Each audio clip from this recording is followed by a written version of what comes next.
Magandang buhay mga bossing, welcome back and man sa Bossing Tagalog Recap. Bago ang lahat ako ay humihingi ng suporta na mag-subscribe sa aking channel para ako ay ganahan at umpisahan na natin. Si Zhang Yi ay may ganitong salpok. Sa oras na ito, umalingaw-ngaw sa aking pandinig ang boses ni Bailey Changqing. Pagkatapos mong basahin, ano ang napala mo? Lumingon si Zhang Yi sa kanya, at sinabing may mahinang ngiti, ang sarap ani. Hindi ko inaasahan na magiging ganito kagulo ang aking kalaban. Sinabi ni Bailey Changqing, gayunpaman, sa wakas ay nabanggit ni Deng Xiantong na maaari mo siyang harapin. Hindi pa siya tapos magsalita, so don't make random assumptions. Ngunit ngumiti si Bailey Changqing at nagsabi, 4 sa 5 tao na namatay sa labanan sa Eclipse ay namatay sa iyong mga kamay. Ngayon ay tiyak na ang kabilang partido ay may mga dayuhan na maaaring hulaan ang hinaharap. Ngunit naapektuhan mo ang sanhi at epekto na nagpapatunay na ikaw ang kanilang kaawa. Zhang Yi daw, ngunit yun lamang ay hindi sapat. Paano ka mananalo laban sa isang taong hindi mapapatay? Nagtanong si Bailey Changqing, maaari mo ba siyang ilagay sa iyong iba't ibang espasyo at gamitin ito upang isil ito? Sinabi ni Zhang Yi, ang alien space ay walang kakayahang aktibong mangolekta ng mga buhay na bagay. Ang paraan ng pagmamaneho nito ay umaasa sa mga pag-iisip. Magiging epektibo lamang ang aking mga iniisip laban sa mga patay na bagay. Tungkol sa mga buhay na tao, maliban kung handa silang aktibong pumasok sa ibang espasyo, hindi sila mapipilitang kolektahin ito. Tinampal ni Bailey Changqing ang kanyang hita, simple lang. Hatiin muna siya, at pagkatapos ay itapon sa ibang espasyo. Iyon na. Tiningnan ni Zhang Yi si Bailey Changqing.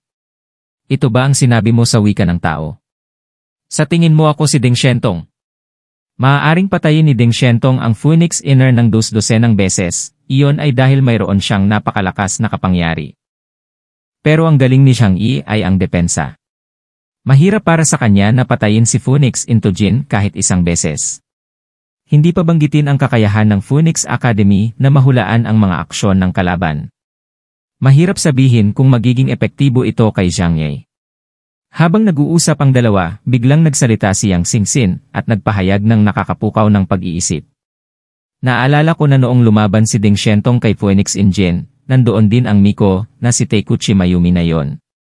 Tumingin sa kanya sina Zhang Yi at Bailey Changqing. Totoo yon, so what? Are you trying to say that she had an impact on this battle? Kinagat ni Yang Xingxin ang kanyang pink na mga daliri. Ang mga kakayahan ni Phoenix Yuanren ay mga katangian, immortalidad, apoy, at sobrang pisikal na lakas.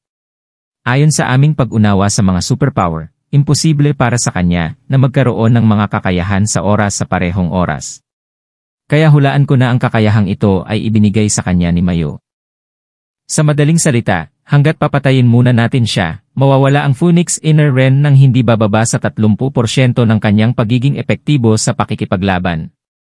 Ang mungkahing ito ay agad na nagbukas ng mga bagong ideya kay Zhang Yi. Ito ay talagang isang posibilidad na may napakataas na posibilidad. Pinag-usapan ito ng ilang tao at nakakuha ng maraming impormasyon mula sa mga larawang iniwan ni Deng Xiantong. Nakangiting sinabi ni Bailey Changqing, sa totoo lang, hindi mo kailangang i-pressure ang iyong sarili. Ang pangunahing kahalagahan ng iyong aksyon ay upang harangan ang kakayahan ng hula ng Eclipse Switch. Kung tungkol sa pakikitungo sa Phoenix Engine, may mas angkop na kandidato kaysa sayo. Nanliit ang mga mata ni Zhang Yi, ibig mong sabihin. Gao Changqing. Walang iniisip na tumango si Bailey Changqing. Ang kakayahan ni Gao Changqing ay aktual na angkop sa pakikitungo kay Phoenix Yuanren. Siyempre, hindi ko masasabi sa iyo kung ano ang kanyang kakayanan ngayon pero kung tama ang hula ko, siya ang mamumuno sa operasyong ito. At ikaw, tulad ng dati, ay mas makikipagtulungan sa kanya. Si Bailey Changqing ay kaibigan ni Gao Changqing at kanyang tagahanga. Kaakibat ng pag-unawa sa mga kakayahan ni Gao Changqing at bahagyang pag-unawa sa mga kakayahan ni Zhang Yi. Matatag siyang naniniwala na ang punong tanggapan ang mangunguna kasama si Gao Changqing para isagawa ang susunod na misyon ng paglipol sa Eclipse Moon. Madilim ang mga mata ni Zhang Yi at hindi niya pinabulaanan ang mga salita ni Bailey Changqing. Mula sa isang theoretical na pagsusuri, walang mali sa sinabi ni Bailey Changqing. Ngunit si Bailey Changqing ay isang sundalo lamang kung tutuusin, at hindi niya maintindihan kung ano ang power struggle. Si Gao Changkong ay may mas mahusay na combat literacy at command capabilities kaysa kay Zhang Yi. Gayunpaman, ang kanyang pagkakakilanlan ay nangangahulugan na hindi siya maaaring maging pinuno ng Opera. Ang matataas na tagumpay ay nabigla sa master, ito ang pinakamalaking bawal ng pagiging subordinate sa buong panahon. Sa madaling salita, kahit na si Gao Changkong ay gumawa ng pinakamalaking kontribusyon sa panahong iyon, ang Blizzard City ay tututuon sa pagsulong ng mga tagumpay ni Zhang Yi sa halip na siya. Mamaya ka na mag-usap. Tinampal ni Zhang Yi ang kanyang hita, nga pala, ako na nga pala ang kapitan ng Tengu Team. Maaari ba akong tumanggap ng mga armas at kagamitan sa antas ng kapitan? Tinuro niya si Yang Xingxin, mayroon pa akong 3 katulong. Isasama rin sila sa Tengu Team pansamantala. Nasabi ko na kay Zhu Shuai ang tungkol dito. Kaya kailangan din nilang kunin ang mga gamit nila. Tumango si Bailey Changqing.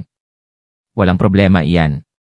Sabihin mo lang sa akin kung anong kagamitan ang kailangan mo at kukuha ako ng magpapadala nito mamaya. Lalong lumakas ang ngiti sa labi ni Zhang Yi. Umiling siya, hindi, mag-isa tayong pumunta di. Kailangan ko pa ng mga armas. Unti-unting nanlaki ang mga mata ni Bailey Changqing. Tiningnan niya si Zhang Yi na may kakaibang ngiti sa kanyang mukha, at tila hulaan kung ano ang gagawin ng lalaking ito. Di nagtagal, nakatanggap si Zhu Zeng, na nagtatrabaho pa rin sa opisina, ng ulat mula sa quartermaster. Ano?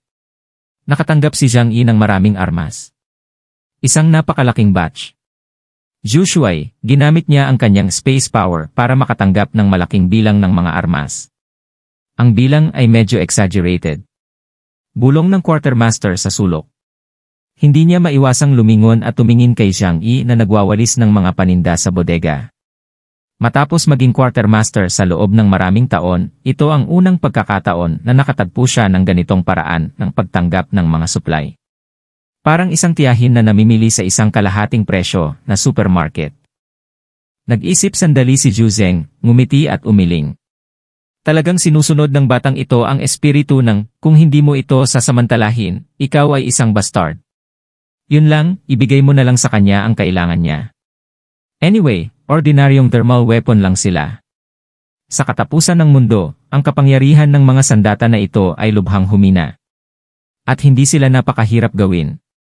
Bakal at pulbura lang ang kailangan mo, at makakakuha ka pa ng mas maraming kailangan mo. Nakatanggap si Zhang Yi ng maraming kagamitan at pagkatapos ay bumalik sa villa sa Area A. Mamaya, opisyal na bubuuin ni Zhu Zenghui ang pangkat ng Tengu, at ipaalam sa lahat ang tungkol sa paghirang kay Zhang Yi bilang kapitan. Walang pakialam si Zhang Yi sa mga bagay na ito.